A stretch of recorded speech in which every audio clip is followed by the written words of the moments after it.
Okay. Bale, ito yung folder ng Employees Monitoring System or Employees Information System. So, okay natin. Then,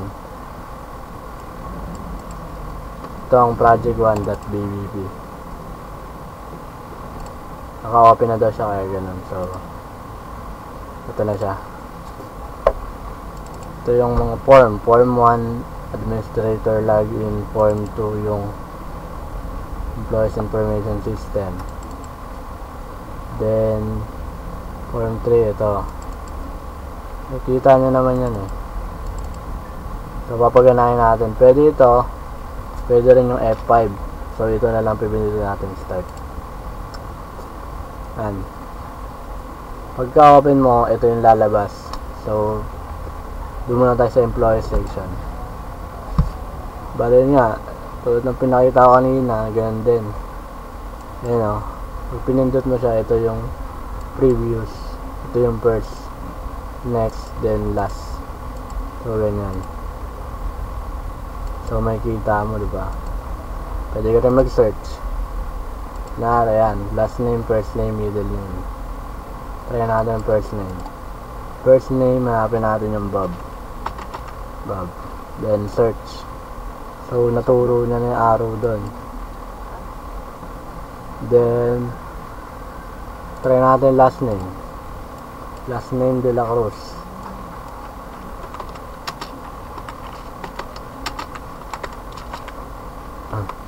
Yan. So, okay na tayo doon. Exit. Babalik siya. Ay. Mali.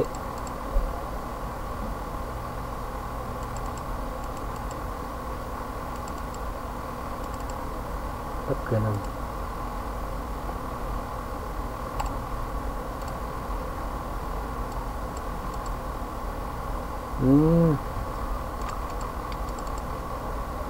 Palitan pa na natin to ng ano.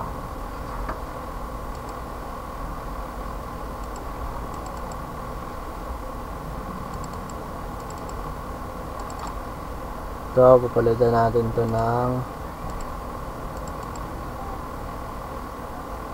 form 3.show.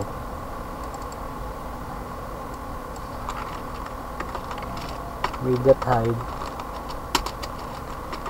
form 3.show. So, palitan lang yung code dun.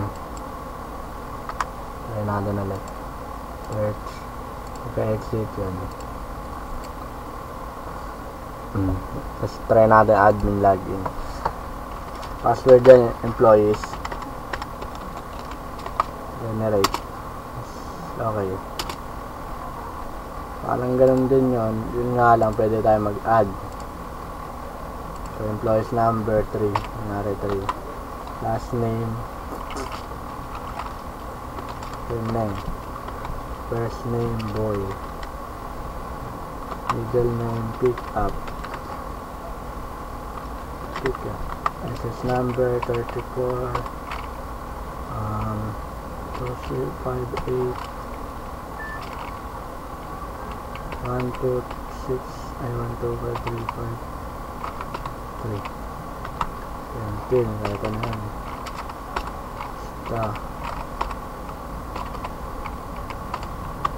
Age 25. Position HR.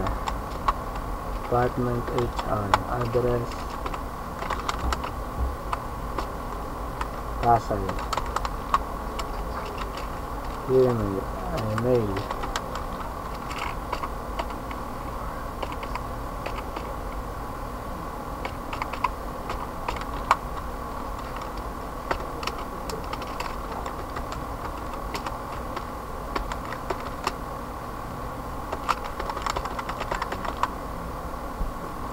Employee status regular. First day, Monday. Weekly schedule 11 to bala na 9, ganun. Basta date hired January 1 2012. So, wala na yan pag regular. Kasi save natin.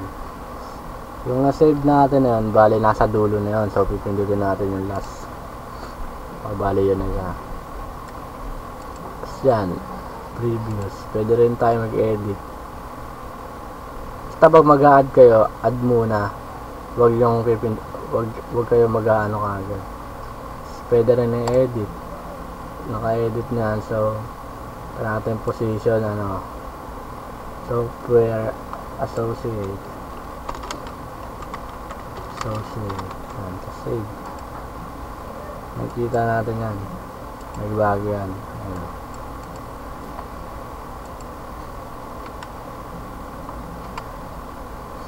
Pwede na tayo mag-delete. So wala na yun doon.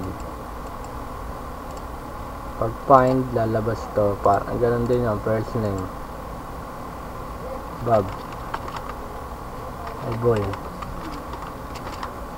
So, ganun pa rin. Tapos exit, babalik siya doon. Then, pag nag-log out, doon pupunta. So, yun. So, kanina sasabi components ito yun. Components. Tapos, Microsoft Data Boundary. Yan. Okay. Lalabas yun doon. Pwede ka mag-drag doon. So, try natin kung kunyari wala yung ito.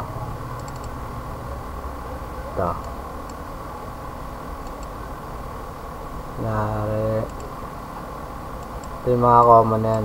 Minsan pag bagong lagay lang, kunyari, pinape-paste lang, nawawala ito minsan. So, tanggalin natin yun. Let's open.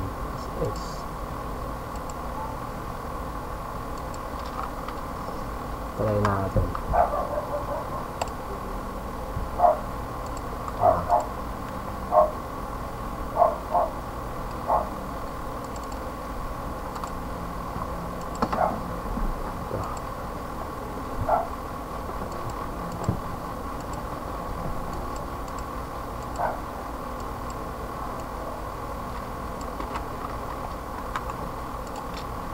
So wala yun.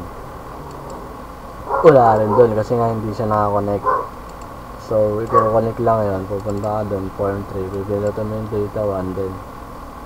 Database name. Employees.mdb. Yun. Kunyari, bagong connect lang yun. Pupunta ka sa record source. Yan, employees. Automatic yun. Kasi nga, isa lang naman yung database mo. Yun. Tapos, then pupunta ka dito sa data boundary. Check mo yung data source kung data 1 yun. Sa text box naman, kailangan naka-tab index yan.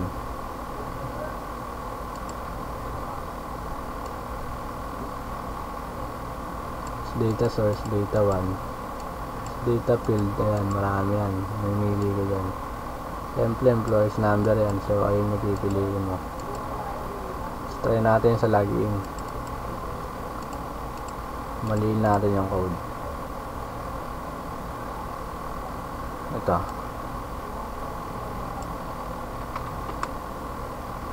form4.show. Yung lagi yun. Nangyari, employees. Tama naman. Sa-generate mo. Welcome. Wala na siya. Hindi na siya nakakapasok. So, ganun yun. Nawala dun yung form4.show.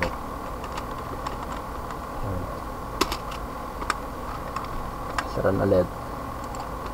Employees. Generate. Okay. So, nandun na siya. Ayun, ganun lang naman yan. Tapos kung sa-save ka dito, save project. O kaya pwede rin dito, click mo yung mga yan. Then, Control S, isa-isa. Yun.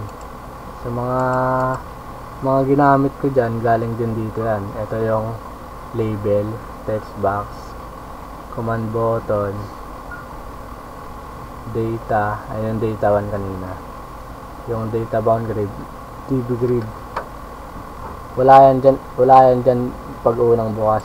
Pero, nangyari, bagong gagawa ka lang. Component, siyempre, tapos hanapin mo yun. Tapos yun ha. Pwede ka rin kumuha ng .exe eh. Save project natin. Control S. Yung .exe naman, ito, make project 1.exe.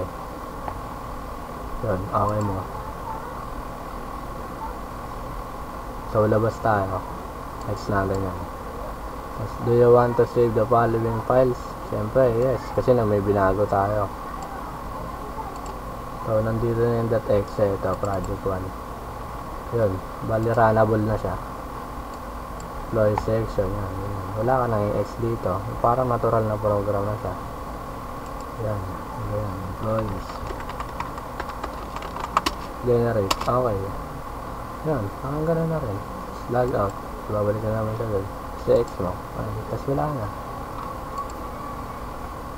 Basta kung saan mo nilagay. Tapos, kunwari desktop. Kasi minsan pag nilagay mo sa desktop, o kahit saan, pagka pindot mo dyan, hindi gagana minsan yung ano, ito, i-reconnect mo siya ulit ng database kasi nawawala minsan. Siyempre, galing sa ibang computer, tapos ipupunta mo sa computer mo, siyempre mawawala yung connection ng database. Iba na kasi yung pangalan ng computer, diba?